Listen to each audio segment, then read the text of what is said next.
Now before we jump to next topic, हम लोग communication, effective communication को break down करें। हम्म, इंडिया में मेजॉरिटी लैंग्वेजेस जो हैं वो रीजनल हैं। Correct.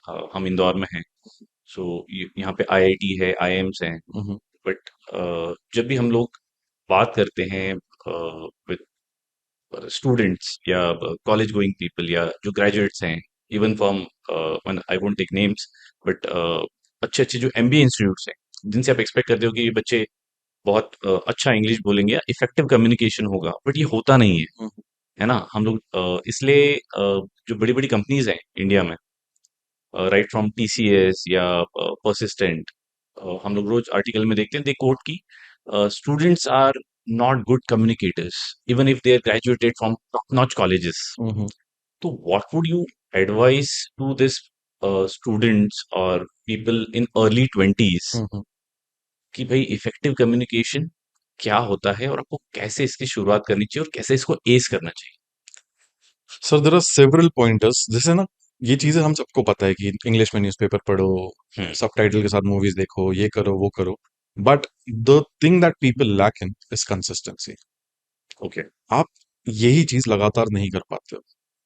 So I give you a very strategic answer to it. There's this formula by Mr. Albert from Harvard. Okay. So he stated that when you want to improve your communication, there is three things that you need to do. First is start writing. A lot of people do not write in a prospect where they can learn new words. आप journaling चालू करो, कुछ मत लिखो अलग से, बहुत just effective होता है। हाँ सर, बहुत इफेक्टिव होता है, believe me, I have done it. I have done it also.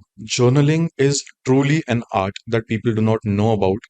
Eight the end of the day आप अगर अपना दिन ही लिख लो ना, it's gonna help you so much in a lot of manners, mentally as well and spiritually as well. यार आज ये गलती हो गई, let me think of it and not do it again. क्या हम वैसा सोचते हैं? हमने हमारी गलतियों को तो एज ह्यूमंस, हम psychologist as well, so as humans हम खुद को जस्टिफाई कर देते हैं कि अरे नहीं मैंने ऐसा किया तो इसलिए किया था। किसे भी पसंद नहीं होता कि कोई उसकी गलती बताए। But we do that no sir, मतलब that is human trait. Even me, मैं ऐसा कोई बहुत वो नहीं, इवन जब मैं कोई गलती करता हूँ, सबसे पहला मेरा इंस्टिंक्ट जो काम करता है उसके ऊपर, दैट इज यार ये तो मैंने इसलिए किया क्योंकि ऐसा हो रहा था। Resistance. But then that is not correct. Acceptance होना चाहिए। एक्सेप्टेंस होगा, then is where you can work on it and change it. So first thing I believe journaling. Mr. Albert has said clearly that that will help you. Second thing is start documenting yourself. People do not know how important all these content creators, influencers, all these kind of people. Why are they so good at it? Do you know? They make their videos. Like this is something I tell my students to do, and that's compulsory as well. They record themselves talking on a topic. अब इस video को तीन तरीके से देखना है। एक बार video play करो, फोन उल्टा रख दो, जस्ट लिसन टू इट कि आपके प्रोनाउंसिएशन कितने सही हैं, कहाँ गलत हैं। As a talker, do you talk sense या सिर्फ बात कर रहे हैं अपन? दूसरी बार फोन को सीधा कीजिए, म्यूट कीजिए, फिर उसको देखिए। इससे आपको समझ आता है आपका एक्सप्रेशन क्वेश्चंस वर्क। क्या है। This is an activity. नहीं पता लोग, और लोग कंसिस्टेंटली नहीं कर पाते हैं।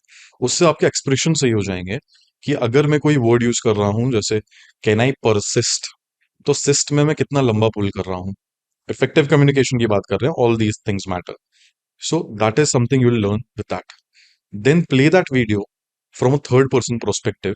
देखो भी, सुनो भी, बट सोचो द कि observer. Yes, be the observer. And then उस वीडियो को देखो। Do this activity consecutively for 15 days. On the 15th day you will see a bit of corrected version of yourself.